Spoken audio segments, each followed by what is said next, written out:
Hablemos de Salud es presentado por Aderama, la mayor asociación de residenciales del Uruguay.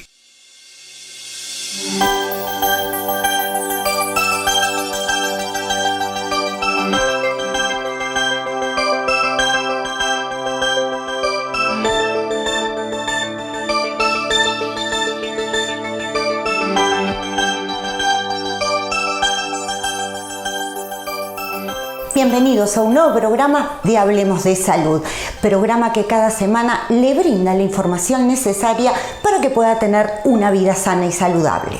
La edición de hoy la comenzamos con la doctora Ana Lujambio, quien nos habla sobre diabetes y los cuidados que se deben tener en verano. En primer lugar, tener un buen estado de hidratación, ¿tá? Que eso lo que se indica, se consigue es por lo menos tomando 2 litros de agua por día. Aprovechar las primeras horas de la mañana o aprovechar también el atardecer, las horas de la tarde, con los cuidados pertinentes del sol, ¿tá? ¿No? Protector solar, lentes, gorro, todo lo pertinente a los cuidados del sol. Y por otro lado, hipoglucemia frente al ejercicio, tener los cuidados pertinentes, que como mencionamos el ejercicio con los cuidados, pero también que genera bajones de glucosa, entonces tener el control del monitor de glucosa, comer, reponer con glucosa si es necesario. El plato sigue siendo el mismo, o sea, la mitad del plato de verduras, 1/4 de hidratos de carbono, que es lo pálido, tal, o sea que la mayor parte del plato sea siempre de colores, que en el verano es como más fácil de conseguir, y bueno, y el otro 1/4 de proteínas. Las frutas también, tenemos mucho más acceso a frutas en el verano, también saber que no porque tenemos acceso a frutas y sean buenas, podemos comer indiscriminadamente, también tener en cuenta la cantidad de las frutas. Sabemos que en el verano lo que nos puede pasar es o que tengamos hiperglucemia, o sea, valores altos. Puede pasar ya sea porque las condiciones son diferentes en las vacaciones, ¿tá? Tenemos que tener más control de las glucemias en las vacaciones para saber si esos cambios que estamos teniendo mismo por las vacaciones nos están generando un cambio en lo habitual que ya conocemos de todo el diario vivir del año. Pero tenemos factores que nos pueden determinar que aumente la diabetes, por ejemplo, cómo conservamos las insulinas. En las personas que usan insulina, el calor daña la insulina. Entonces, tenemos que tener en cuenta que si estamos usando insulina, tenemos que tenerla refrigerada, la que tenemos guardada, y la que está en uso no puede pasar los 30 grados. Entonces, esos días de calor, de mucho calor, también tenemos que no ponerlas al sol, fijarnos de que tal vez en esos días sí se necesita heladera de la insulina que está en uso. Sabemos que en verano los pies de los diabéticos son muy importantes y en verano estamos mucho descalzos en la playa. Tener calzado adecuado es súper importante a tener en cuenta también en el verano. Centro de Salud Palas Atenea, 095-273-538, www.palasatenea.com.uy.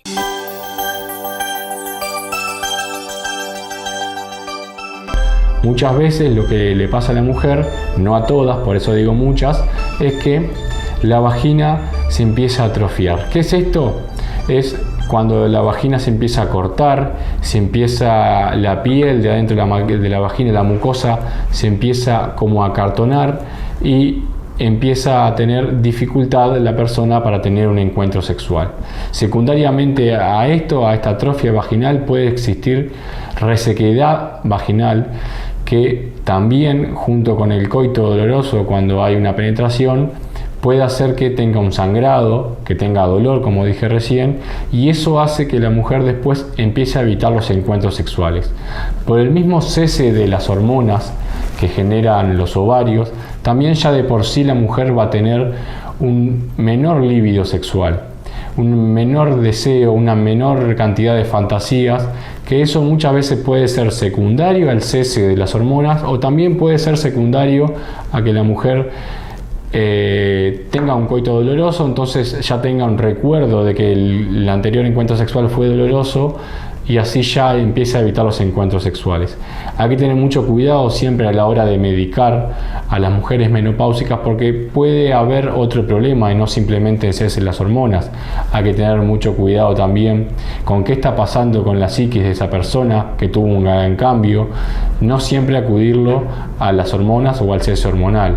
Muchas veces se dice que la mujer después de ahí tiene un cese de su vida sexual y por lejos todo lo contrario, en algunas mujeres empiezan a tener una sexualidad mucho más tranquila y con más confianza porque disminuye el riesgo de tener embarazo, porque se encuentra en una etapa en la vida en la cual la mujer ya crió sus hijos y sus hijos ya muy probablemente ya se hayan ido de la casa, pero hay que tener siempre cuidado y evaluar todos estos aspectos porque no solamente no hay hormonas y se seca la vagina, hay todo un mundo detrás de la mujer que debemos cuidar y tratar.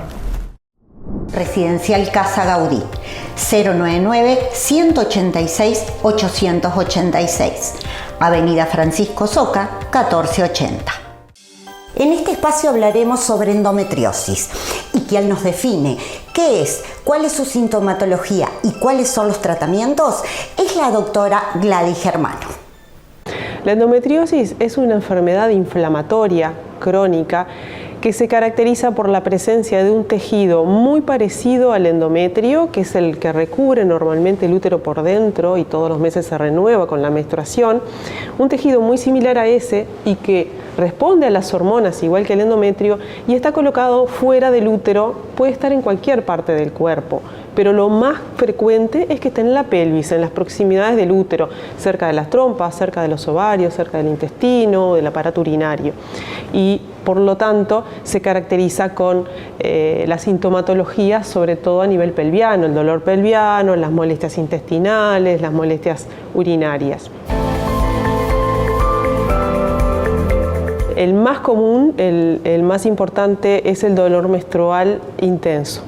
Las menstruaciones no deben doler, existe un conocimiento popular como que las menstruaciones son dolorosas o que es normal tener dolor, pero la verdad es que no es normal tener dolor y sobre todo un dolor que sea intenso, que necesite analgésicos y que igual no alivie o que altere la calidad de vida o que la persona tenga que dejar de hacer las tareas o las cosas que tiene que hacer porque está dolorida y tiene que parar su vida. Eso no es normal y es un elemento a consultar. El año pasado acá en Uruguay hicimos una encuesta a muchas pacientes portadoras de endometriosis ya diagnosticadas y vimos que el segundo síntoma en frecuencia es la distensión abdominal. Es una distensión abdominal que aparece sobre todo con ciertos alimentos, sobre todo los alimentos que tienen gluten o los alimentos que tienen lactosa o los alimentos ultraprocesados. Esa distensión abdominal en general empeora previo a la menstruación o durante la menstruación. Entonces las personas que tienen este síntoma deberían consultar y referirlo. Y otro síntoma que tradicionalmente no se asocia con la endometriosis, pero que es el tercer síntoma en frecuencia en las mujeres uruguayas con endometriosis, es el dolor para mantener relaciones sexuales. Entonces las mujeres que tienen dolor para mantener relaciones sexuales deberían consultar y ser investigadas a ver si tienen endometriosis. El diagnóstico antes se realizaba con una cirugía que es una laparoscopía. Al día de hoy se sigue realizando con una laparoscopía, pero últimamente se vio que una ecografía hecha con determinado equipo de última generación y hecha por una persona que se haya entrenado específicamente para buscar endometriosis, se puede llegar a un diagnóstico por ecografía mucho menos invasivo que antes. Y el tratamiento puede ser medicamentoso y puede llegar a ser quirúrgico. Cada mujer es diferente, cada caso es diferente y el tratamiento debe ser elegido para cada paciente en particular según su sintomatología y según sus requerimientos. También se ha visto últimamente que la alimentación y los factores ambientales influyen mucho para bien o para mal en la endometriosis. Por lo tanto, hay que hacer ciertas correcciones en la dieta, en los hábitos, en el ejercicio. Entonces, los pilares del tratamiento serían cambios a nivel de la alimentación y estilo de vida, tratamiento médico en general hormonal y antiinflamatorio, y eventualmente quirúrgico para aquellas personas que lo necesiten. Inforesidenciales, el buscador de residenciales más importante del país. www.inforesidenciales.com.uy. Centro de Salud Palas Atenea. Atención integral de cuidados e internación para la rehabilitación poshospitalaria del adulto mayor en Prado y Pocitos. 095-273-538. www.palasatenea.com.uy. Aderama. Somos la Asociación de Residenciales del Uruguay. Brindamos asesoramiento legal a propietarios de residenciales, cursos de capacitación, talleres y seminarios gratuitos a cuidadores de residenciales asociados. Estamos junto a ustedes desde 1999. Infórmese al 099-107-950 www.aderama.org.uy. La seguridad del adulto mayor en Residencial Casa Gaudí es vital para prevenir accidentes, caídas y situaciones de riesgo que puedan comprometer su salud y bienestar. Les garantizamos a las familias un espacio adaptado y seguro que protege la integridad física para que tengan una vida plena y sin preocupaciones. Residencial Casa Gaudí. 099-186-886.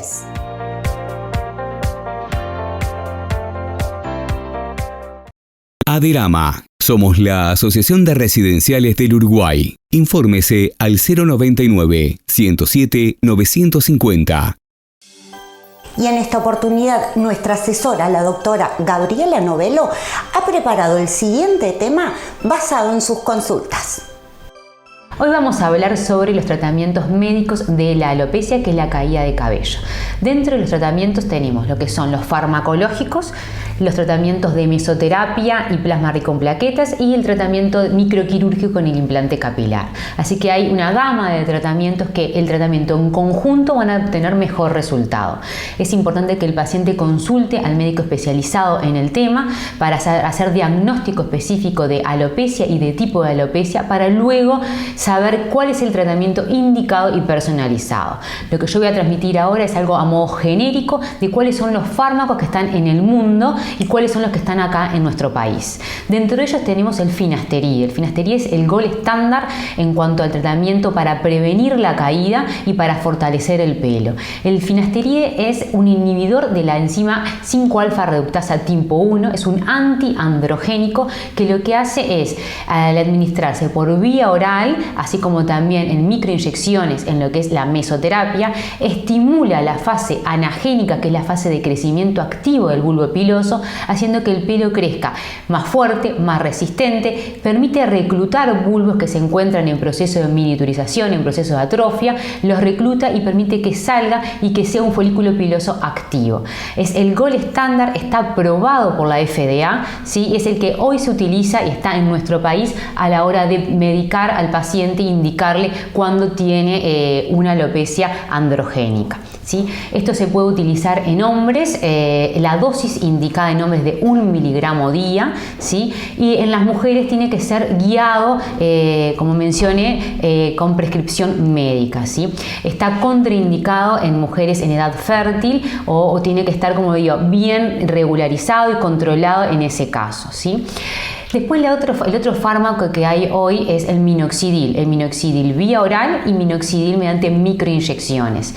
Este fármaco lo que hace es estimular la fase activa del bulbo piloso, estimula el metabolismo del bulbo piloso, mejora la vascularización de la zona, así que mediante microinyecciones en la mesoterapia es una herramienta muy eficaz, sí, que hay que utilizarla siempre en conjunto con el finasteride, y también, como mencioné, se puede hacer mediante vía oral, ¿sí? Administrándose diariamente este fármaco de 0,25 a 2,5 miligramos día, así como también se utiliza tópico en gotitas, ¿sí? Que aquí tenemos para mostrar cuál sería el minoxidil gotitas, que se administra previo O sea, hay que realizarlo previo lavado, ¿sí? Primero se lava la cabeza y luego se coloca de 10 a 12 gotitas a nivel del cuero cabelludo, haciendo masajes en la zona. Y lo que siempre le sugerimos nosotros es evitar realizar actividad física luego de la aplicación, así como lavar luego de la aplicación para que el producto pueda quedar en la zona, se absorba y active el bulbo piloso. Centro de Salud Palas Atenea, 095-273-538, www.palasatenea.com.uy.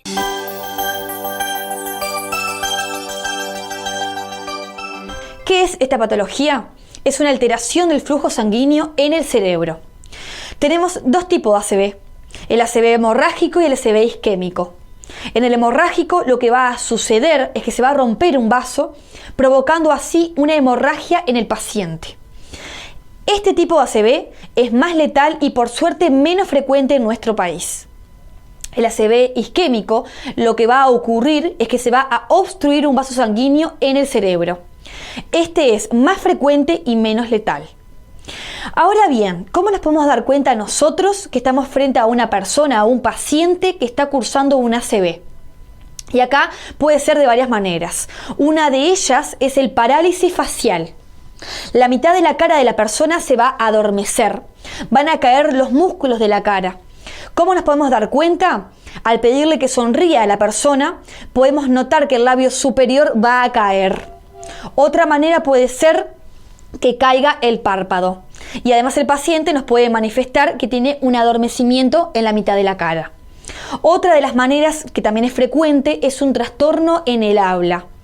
Es decir, el paciente no va a poder hablar, no va a poder formar una palabra o una oración, va a arrastrar la lengua, va a balbucear y no se va a poder comunicar.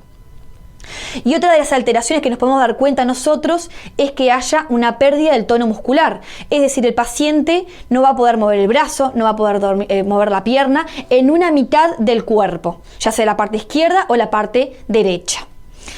Es muy importante recordarles la consulta precoz, es decir, cuando el paciente o la persona que tenemos frente a nosotros presenta cualquiera de estos síntomas, de inmediato debemos de consultar, llevarlo al centro de salud más cercano.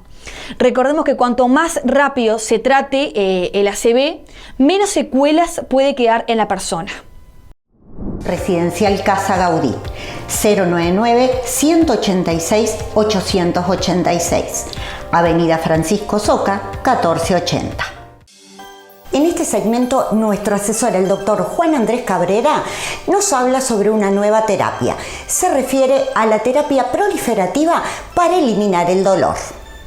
La terapia proliferativa consiste en la aplicación de una sustancia irritante en aquellos tendones o músculos que son los que están afectados y los que generan el dolor, y de esa forma lo que hace nuestro propio organismo al aplicar esa sustancia irritante, lo que generan es una activación de la cascada de la inflamación, que produce la activación de los fibroblastos, que son las células que producen al tejido conectivo, al colágeno, que es lo que está afectado en este tipo de lesiones. Esta terapia ha logrado muy buenos resultados en aquellos pacientes que tienen lesiones musculares o tendinosas por ejercicio, en aquellos pacientes que tienen tendinitis en distintas localizaciones del cuerpo, así como también pacientes con esguinces o que también tienen una rigidez en sus articulaciones. Es decir que, como vimos, esta es una terapia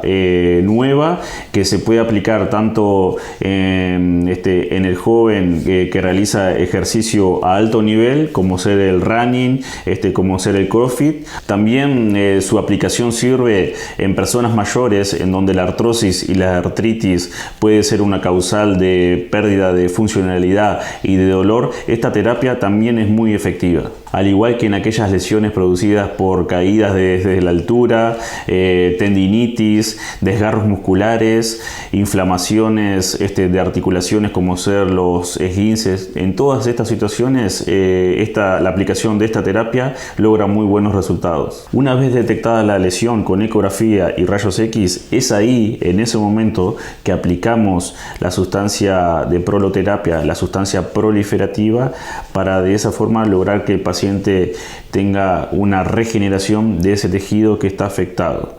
Tenemos que tener en cuenta que es un procedimiento que el paciente está pocos minutos en el lugar donde se lo realiza, y a su vez provoca casi de manera inmediata la proliferación de ese tejido que está lesionado. Cuando usted ingresa a Círculo Láser, ingresa al primer sanatorio de ojos de Uruguay, un centro de referencia en oftalmología para Latinoamérica, equipado con tecnología de avanzada y los más calificados profesionales de nuestro país, que le brindarán una atención con calidad certificada y le ayudarán a resolver sus problemas de visión, siempre con un plan al alcance de su mano. Nos vemos en Círculo Láser.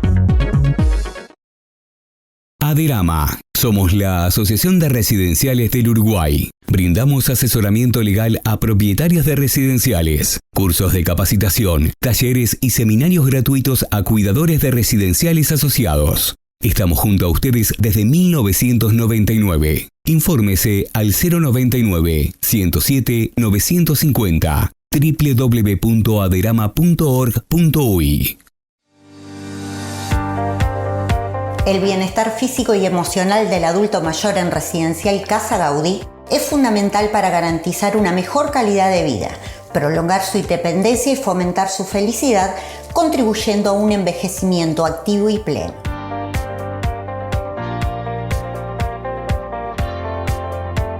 Residencial Casa Gaudí, 099-186-886, Avenida Francisco Soca, 1480.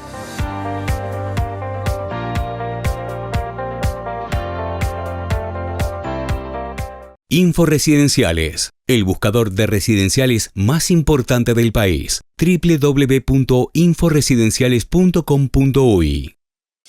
Helena Orlando es asistente social de la Fundación Pérez Scremini y nos habla sobre cómo tratan a los niños y a sus familias en esta área. Lo que se trata es de abordar al niño en forma integral, al niño y muchas veces hermanos y familia. Porque cuando el niño llega a la fundación, además de tener el problema concreto que se le genera en ese momento, que es una enfermedad, trae otros problemas. Los niños acá son de salud pública, provienen de salud pública y vienen de situaciones, la mayoría de las veces, en un porcentaje altísimo, muy malas. Por lo general, cuando hacemos una entrevista, cuando llegamos al tema vivienda, ahí es donde empiezan los padres a hablar sobre necesidades. Digo, es algo que traían de antes y que no encontraban cómo solucionarlo, o no tenían los medios, o no conocían los recursos, y bueno, acá tratamos de ayudarlos en eso. Tenemos un convenio con el Ministerio de Vivienda desde el año pasado, de 30 subsidios de alquiler por año, o sea que tenemos 30 soluciones para darle a padres que no pueden acceder a pago de un alquiler. La mayoría de los casos son mujeres con hijos, solas. Sí, siempre que llegan no es un problema solo, no es el problema de la enfermedad. El problema de la enfermedad es el emergente en el momento que llegan, digamos, pero traen un cúmulo de situaciones, sí. Y acá, bueno, lo que se trata en forma urgente es la enfermedad, y después planificamos todas esas otras situaciones que hacen que el niño viva mejor, porque si le solucionamos la enfermedad, pero no lo ayudamos para que vuelva a un lugar que no se inunde, que no entre agua por el techo o lo que sea, o que tenga un baño adecuado, digamos, no estamos contribuyendo desde el lugar nuestro a la cura de la enfermedad. En el momento que están enfermos y en tratamiento no pueden concurrir a la escuela. Muchas veces la mayoría de los tratamientos impiden por la medicación que reciben y que bueno, que ahí hay un desajuste, ¿no? Y el niño siempre está inmunodeprimido y no puede concurrir a la escuela, porque son periodos largos a veces que dejan ir un año entero, no van a la escuela y a veces más. Entonces, desde acá se trata de cubrir todo eso, sí. No, solamente el agradecimiento por haber trabajado acá. Yo estoy en la fundación desde su gestación. A veces uno piensa, y sí, son 12 años, creció un montón, y cuando me pongo a pensar, digo, todo lo que se logró en 12 años, digo, si bien parece un periodo de tiempo largo, es corto para todo lo que se logró. Digo, y creo que desde mi lugar contribuye a esto, y bueno, me siento contenta y muy agradecida. Centro de Salud Palas Atenea, 095-273-538, www.palasatenea.com.uy. En este espacio de odontología y como asesora del programa, el día de hoy vamos a dedicar unos minutos a contestar algunas de sus preguntas, porque genera mucha inquietud la diferencia con este nuevo advenimiento de los implantes monobloc, los implantes que venimos hablando que van sin cirugía. ¿Qué diferencia tienen con el sistema tradicional que venimos colocando toda la vida?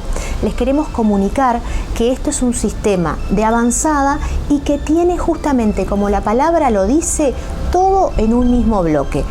Es un diseño totalmente diferente a los implantes bifásicos, los tradicionales, los que venimos colocando toda la vida, y que le permite al paciente obtener y rehabilitarse en el momento, ya con toda su sonrisa o con un sector específico donde le faltan totalmente sus piezas dentales.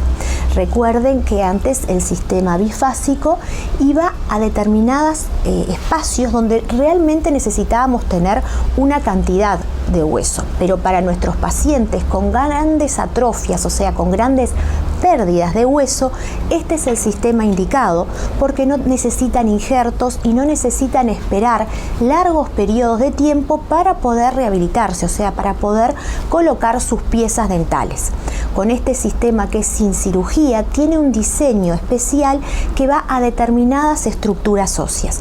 Para quedar más claro, imagínense que en el hueso es como un árbol, que todos los árboles tienen su corteza, que en el hueso vendría a ser lo que nosotros llamamos cortical, que es la parte dura del hueso. Para los implantes bifásicos necesitamos que la parte interna sea de determinadas características y densidad y cantidad para poder colocarlos. Estos implantes, con su diseño especial y su diferente ingeniería que tienen, van directamente a lo que vendría a ser la corteza de ese árbol, tanto en la parte inferior, que es lo que da a la boca, como a la superior a determinadas estructuras que todos nosotros tenemos. Entonces, por eso es que están indicados y que se puede poner en todos los pacientes, más allá de la poca cantidad de hueso y remanente de óseo que les quede. Esa es la gran diferencia que le queríamos transmitir, para sacar esa duda de por qué con los implantes tradicionales necesitábamos hacer injertos y determinadas maniobras quirúrgicas, que con estos implantes directamente atraviesan la encía y quedan anclados a esas estructuras que todos tenemos.